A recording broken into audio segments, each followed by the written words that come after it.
So this video is going to be on fasting.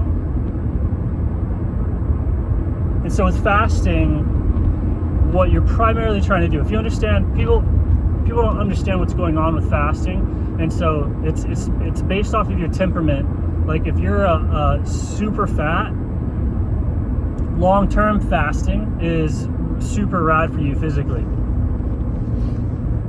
If you have like 1% body fat and you fast for more than a day, you start really screwing yourself up. And so you have to look at the goal, the actual goal of fasting. The energetic goal of fasting would be for clarity, right? Like when you're fasting, you are doing a practice that is supposed to bring you clarity. And so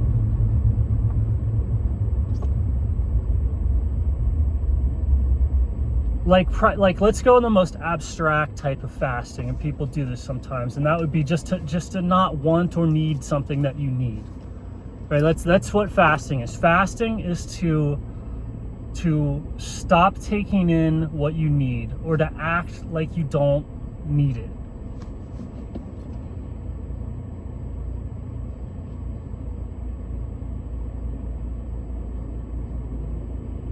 And so you can fast from attention, you can fast from food, and really you can fast and find what it is that you need or you don't need, right? So if you fast from food for a very long time, or try and do it indefinitely, you'll die.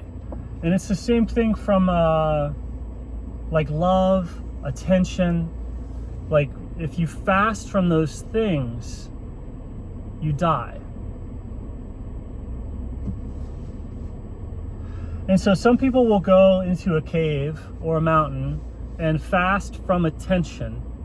Like they won't give any attention to themselves, and nothing else will give them attention, and they will like starve to death and like die on the inside.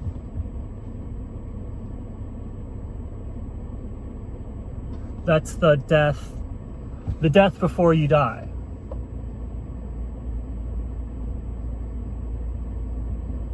And then once you've died, then there's no need to fast or whatever. So that's why once people like once the mental body or whatever, the ego breaks down and you fall into big mind, then there's that shift that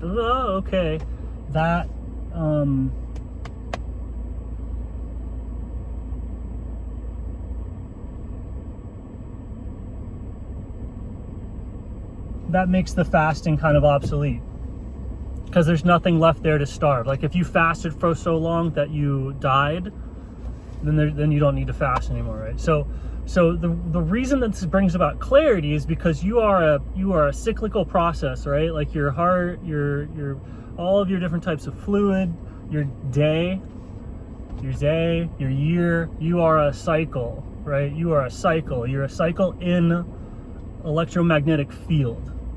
According to science, this is all electromagnetic field, EMF, electrons, the air, everything, with tiny little, almost, you can't even call it like protons at the center, or directing or associated with the electromagnetic field, but it's the equivalent to the size of like a tennis ball in a football stadium, is the size of the proton, or the positive charge in the center of an atom.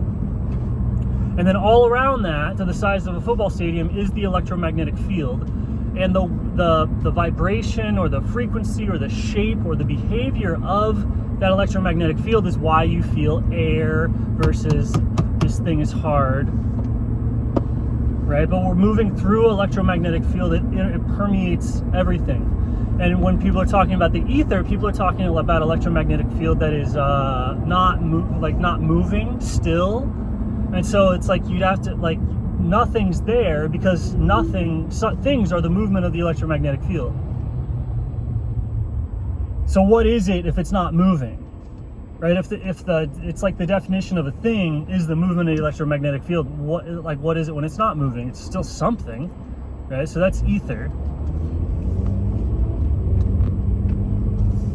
Ether is static field. And this is, you have to see ether is direct knowing, right? That's what you're doing when you're fasting.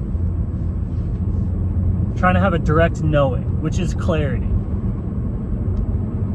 Like direct knowing is the same activity that you're doing with your perceptions when you're resolving an object. That's a direct knowing. So you're directly knowing all the time. You're in the middle of a field of direct knowing. Like you're underwater.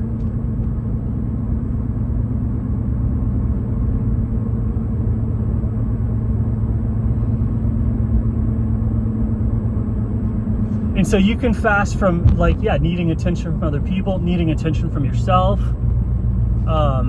That's what a lot of different meditations are, right? Like if you don't respond to your thoughts, you don't look at them, you don't give them attention, you don't give yourself attention, and eventually you sort of wither away and die. And same thing that if nobody else like looks at you or whatever. So there's certain things that are required for psychological stability and physical health. So a lot of people get confused with spiritual practices, and they'll be like, I don't want attention from anyone ever. I don't want to need anything from anyone. I want to be free from that. That's exactly the same thing as saying I want to be free from food, right? So clarity is like to just get it. So you fast. You go, I want to be free from something that I need. I need food. So I'm going to go, I don't need food. I'm going to act like I don't need food. I'm going to be free from food. And so you detach yourself from whatever you are, whatever you need. And you'll find that you die without these things. Like you die without food. And you don't really, it's like you don't exactly have the will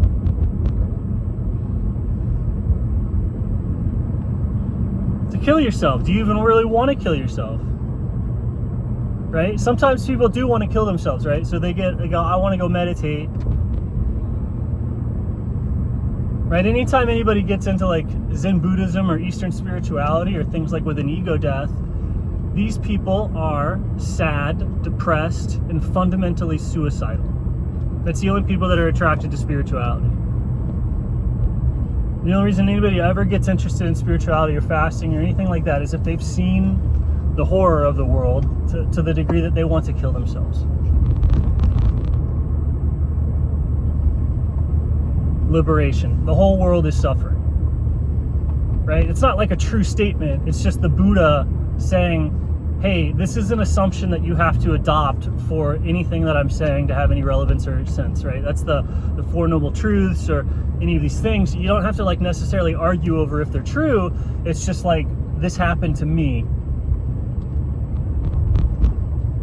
And this is what I do.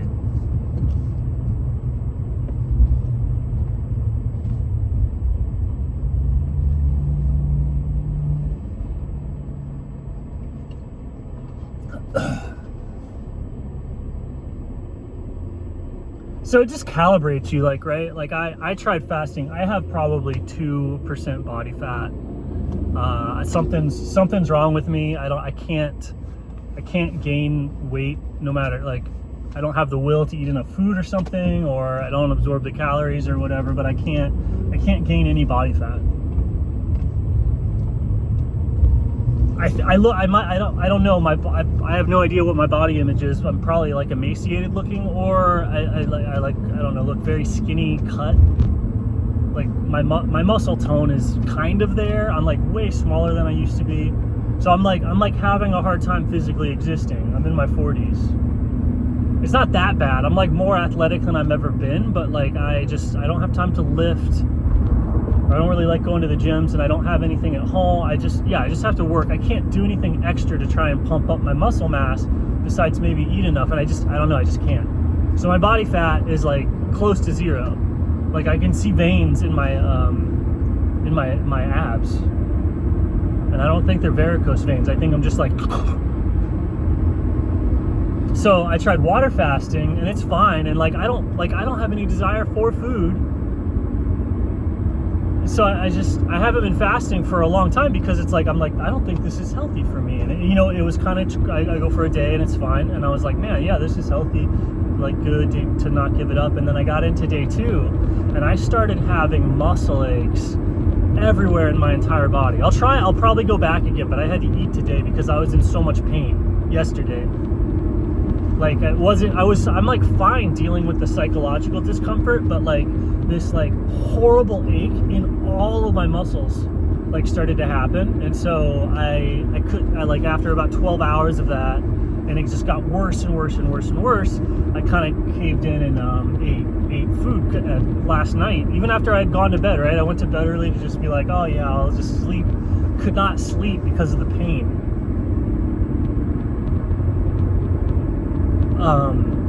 So is that the pain of like, I don't know, I was afraid that it was my muscle catabolizing itself, right? And I was like, so I ate to kind of take that away. And I think I'm gonna go back there. It only takes me a day and a half, which is kind of cool. But I think I think fasting down to the point of pain is this interesting threshold. I was getting much deeper body awareness everywhere, like hurt like hell. I think that's the point of fasting. So if you've got a lot of body fat, you can start burning that fat.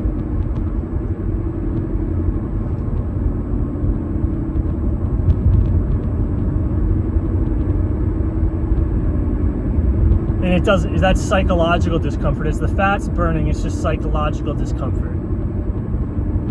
There's no will. There's nothing you can do to respond to, like when you're burning fat. Like fat is not a contractile, like will-filled muscle. So as you burn off fat, you're burning off things about you that have no will, that have no volition, that are just not there. They're not trying.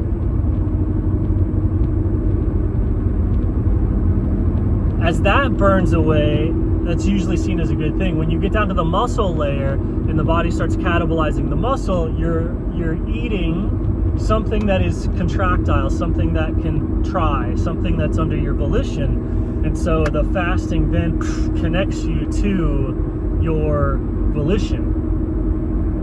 And I can feel it bringing to life that deep will thing. So I think that's actually where you need to be, and that's one of the different clarities that fasting brings about, is where are you? At a certain point, the fasting, the wasting, the breath, first it goes, you view your breath as just electricity. It's a fractal lightning bolt coming out of your lungs, and what's it going to go into? At first it's going into your food, your blood sugar. These are all like barriers. Then it goes into the fat, and then it goes into the muscle, which is the exact same place that you want to be, like when you're exercising hard, is that you feel the air going into the muscles and it burns. So you're connecting the air to the muscles, and this is happening all the time, but when you're fasting or exercising in an extreme way, you're bringing the intensity up so much that you're like, that you can see it. So it's just clarity.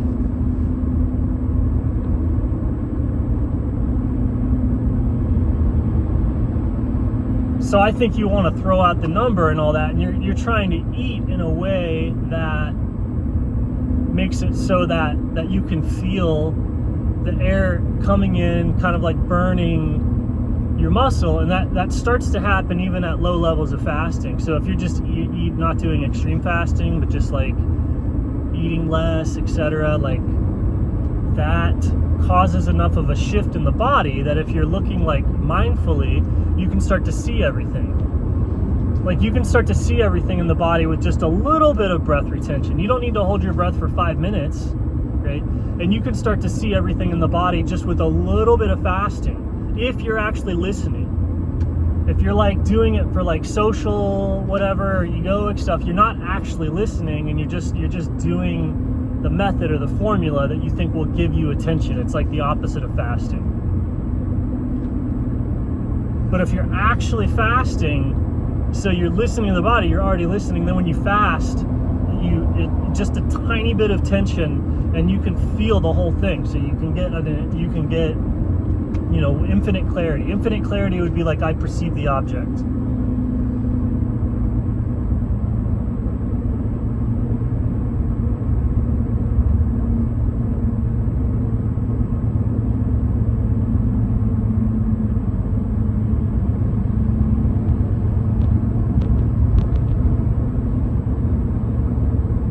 So fasting down to that point of pain where it's like, oh my God, the air is eating me alive. Like if you go into that, you literally light on fire.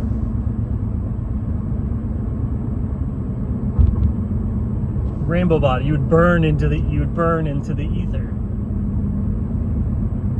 Like, because the air comes down and it's hitting your blood sugar, right? If the air comes down and starts to metabolize your muscle, your skin, your nerves, and it can, because the body does. Like if you starve yourself long enough, you can get the air to come down and start oxidizing anything in the body, like anything. You can direct the air to oxidize anything in the body.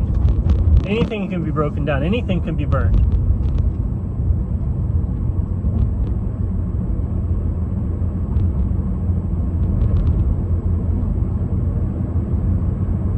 And that's kind of what fasting is because to not be burned by that fire of God, you need a sacrifice to put in front of yourself. So you put the food in front of yourself, or you put the fat in front of yourself. And so fat is like an accumulation of sacrifices, like to where you've tried to protect yourself, you've pushed God away so much that the sacrifices accumulate in your body. And so then the air comes down, and you use the fat or the blood sugar to oxidize and to give you energy. But there are metabolic pathways and decisions that can be made to where the air comes down and it starts oxidizing muscle. It starts oxidizing anything.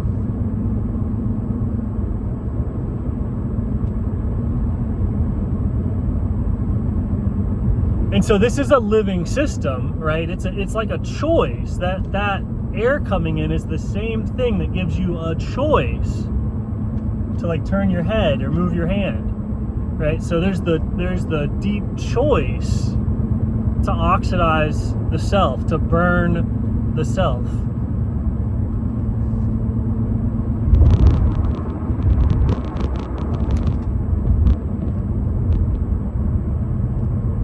That's presence, that's fire, that's the inner fire, the holy fire.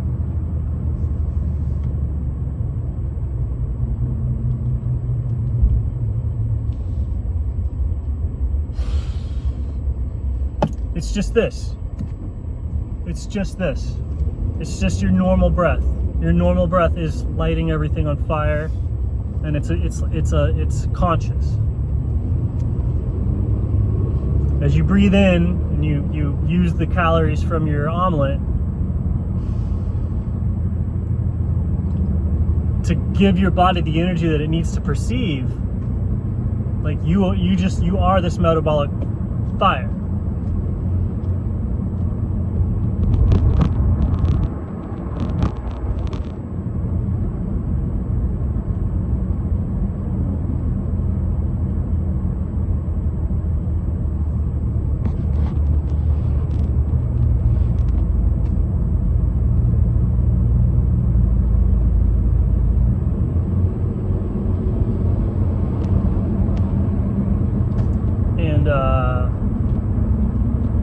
So when you're fasting, you're just giving stuff up to get the clarity about that. And if you do it for too long, you can weaken yourself or make it so that a part of you would die. Ego death is the death of a self. Like the ego is a self. Just like the self is a self. It's kind of an invisible self.